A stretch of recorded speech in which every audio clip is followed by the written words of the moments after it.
So we're on the set of The Verdict, which is a show we're going to be touring around the country. It's a courtroom drama.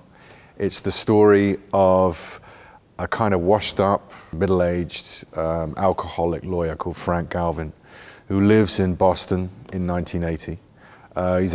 He's a World War II veteran.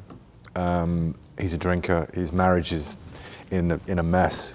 He's spending his time looking in the local paper for deaths and injuries that he can help as a lawyer. So the very lowest rung of the legal ladder, really. And this case comes before him, and it's a medical malpractice case. He's offered a settlement, but then he goes to see the girl who's been rendered a vegetable by the mistakes made in this hospital. And he decides that this is the case he has to fight. And it becomes a kind of tale of personal redemption for him, and a kind of heroic effort against all the odds and against the establishment of Boston. The interesting thing about this story, I think, for me, is that he's a flawed man that does something good.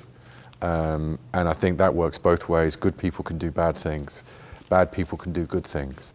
But this becomes an opportunity for him to put all that guilt and worry about his life behind him and do something right. I would recommend it because it's a fantastic story, well told. It's a wonderful company. It's funny, it's warm, it's heartbreaking, it's a love story. But I mean, mainly it's a tale of redemption, and I think everyone can benefit from seeing something like that.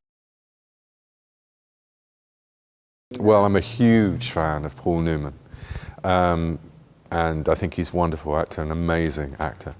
And his performance in The Verdict is superlative and wonderful. It's slightly different from what we're doing. It's the same story, it's from the same source, the Barry Reed novel.